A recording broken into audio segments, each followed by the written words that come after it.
Chodesh Tov and Erev Shabbat Shalom Rabotai. We're continuing with our Mishna Yomi Masechet Demai. We're up to Perek Gimel Mishnah Daled. The Mishnah is going to discuss now a case where a person was trusted regarding separating Tumot Ma'asot Echaver. He gives over his produce either to watch or to process to a person that is not trusted regarding Tumot Ma'asot.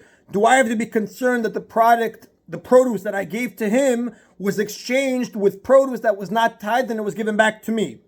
So Mishnah says, "Hamolich chitim letochen kuti or letochen amaretz." Somebody who brings tithe, non-shvi'it produce to a kuti miller or to a miller who is an amaretz for him to grind the flour into flour. Mishnah says, "Becheskatan lemaasrot velashvi'it."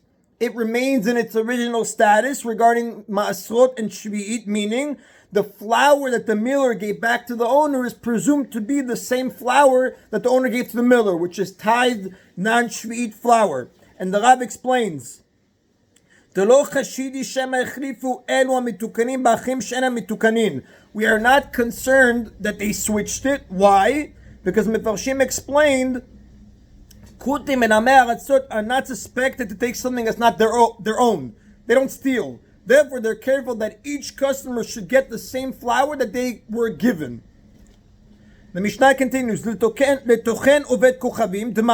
However, if you bring your wheat to an idolater, Oved Kochavim, that is, in that case, when you get the flour back, it's Demai. Why? Because the Rab explains the Oved Kochavim Chashud La'achrif. Because unlike Amei Aratzot and Kutim, idolaters are suspected of not giving back what was given to them, and therefore I have to be concerned maybe he's giving me back the produce that was given to him by an amaretz, which could very well be demai. We don't care if he would give me back his own flour, because an idolater, a goy, does not have any obligation to separate tumot and masrot. However, since there is a concern, maybe another Jew gave him the produce and he's going to give that back to me, that could very well be demai. And the Rab does point out that only previously we said that if you give it to a kuti, it stays in its status, because in that time when the Tana wrote the Mishnah, the kutim still were believed to keep Torah and mitzvot. They were converts. However, the Rav says after Yonah found them on the top of Hal Gerizim worshipping idols, the kutim have reverted back to the status of idolaters, and if you would receive the produce back from them, you would also have to separate demai. The Mishnah says now, Hamafkid perotav etzel akuti etzel amaretz. If somebody leaves his tithe produce for safekeeping with the kuti or with an amaretz, becheskatan lemaasrot velashvi'it, it remains in its original status regarding maasrot and shvi'it. Meaning, again, we are not concerned that the kuti or the amaretz gave him back produce which was not given to him. He's very careful to make sure that he gives whatever he got, and therefore I don't have to be concerned that it was somebody else's. I can be safe assured that it's mine, and therefore it's clean of Demai and Shvi'it. Etzel Oved Kochavim. However, if I gave over my produce to an idolater, to a goy for safekeeping, Kiperotav, the Tana Kama says you don't have to suspect that it's Demai either. Kiperotav, it's the same status as the goy's fruits, which is not subject to the laws of Maasrot and Shvi'it. And the Rab explains, Uperot shel oved kochavim biturim mimaaser, and fruits of the non-Jew are exempt from maaser. Vereisha mipnei shederch bnei adam leolich chupot rabot shel chitim v'lanichan eretz hatochen.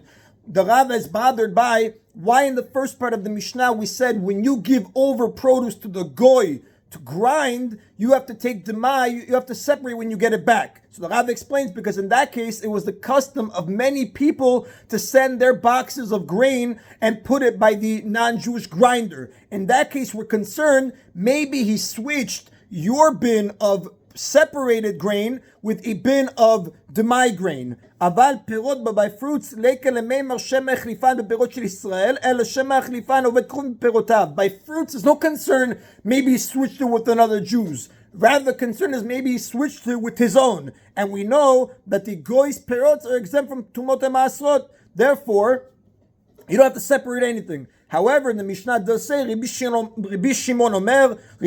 says, Demai, he disagrees. He says the produce that you get back from this goy, that you gave to him for safekeeping, you have to separate Demai from it. And the Rab explains, the Rabbi Shimon holds דאף בפירות חיישינן שמן נתחפלו בבית עובד כוכבים בפירות של ישראל אחר. We have the same concern. Just like by when you give him grain to grind, wheat to grind, we're afraid maybe it got mixed in with another Jew's grain. Same thing here. When you gave him the fruit to watch, maybe it got mixed with other Jews' fruits that they gave to him to watch. שכשם שישראל זה הפקיד פירותיו ביד עובד כוכבים, just like this Jew, Reuven, gave his fruits to the goy so that he could watch it, כך יש לחוש שמא ישראל אחר מן החשודים על המעשרות, הפקיד גם כן בידו והתחלפו אלו באלוס. Likewise, we have to be concerned, maybe another Jew who is not careful by Trumot HaMaasrot gave over his fruits to the goy to watch, and they got mixed over.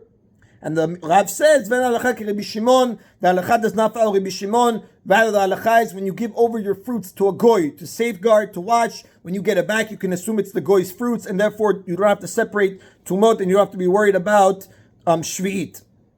Now, Mishnah is going to discuss in the times of the Mishnah, unlike today, when Jewish people used to travel to different places like merchants for business, they would stay by an inn, they would bring their own raw food, which they would give to the innkeeper to cook for them. So Mishnah is going to discuss now what happens if the innkeeper is an amaretz. Hanoten lefundakit, someone that's a chaver, he's trusted by Tumot HaMaasrot, he gives raw food over to the woman innkeeper who is an amaretz to cook for him. Me'aseret shu noten la, ve'et shu noten mimena.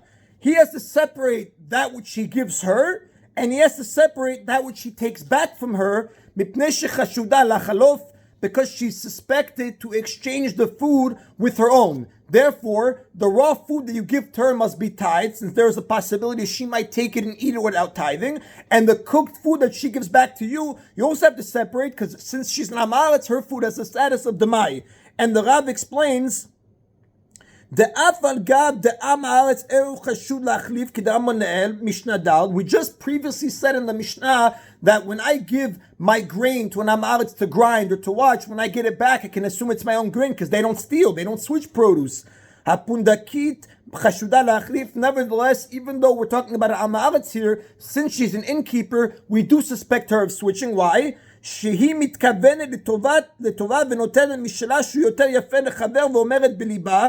What happens? The innkeeper thinks she's doing the person a favor. She says, I'm giving him my better produce. ראוי שאאכיל משלי שהוא חם ויפה לחבר ואני אטול את שלו הקר והגרוע. She thinks to herself, better I give him my better and warm produce and I take back his cold and worse produce. So since she thinks she's doing the right thing by upgrading him, she is suspected of switching it, and therefore we have to separate Demai from what we give to her, and separate Demai from what we get back from her. Amar Rabbi Yossi, but Rabbi Yossi says, En anu acharin laramein, we are not responsible for swindlers, for cheaters. Since she's acting deceitfully by switching over the food, we don't have to protect her from her actions.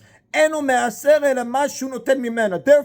you only have to tithe that which you take back from her, but the raw food that you give to her, you don't have to tithe, even if there's a concern she may end up eating it. And the Rav explains, I do not have to be concerned now for swindlers, for thieves, that they might eat my food, that they don't separate, that they didn't separate. Therefore, and no me'aser mashu noten la, you don't have to separate what you give to her. V'im tekachenu apundakit la'atzma v'tochlenu kishenu mitukan en lechaver mize klum. And if she's going to take my produce and eat it without separating, it's none of my problem. Ve'eno me'aser ele mashu noten bilvad. However, Rabbi Yossi agrees you have to separate that which you get back from her, because since it's demai, you have to separate before you eat it. Rabbi Yossi savar deligzol hi mitkavenet. Rabbi Yossi holds she's intending to steal. Then halacha Rabbi Yossi, the halacha does not follow Rabbi Yossi. The halacha follows the sages that you have to separate that which you give to her and that which you get back, and we have to make sure we are responsible that she won't eat anything that's not tithed on account of us. That is the end of today's Mishnah. Ami Rabotai, every Bishra, Chodesh Tov, and Erev Shabbat Shalom. Baruch Adonai Leolam. Amen v'amen.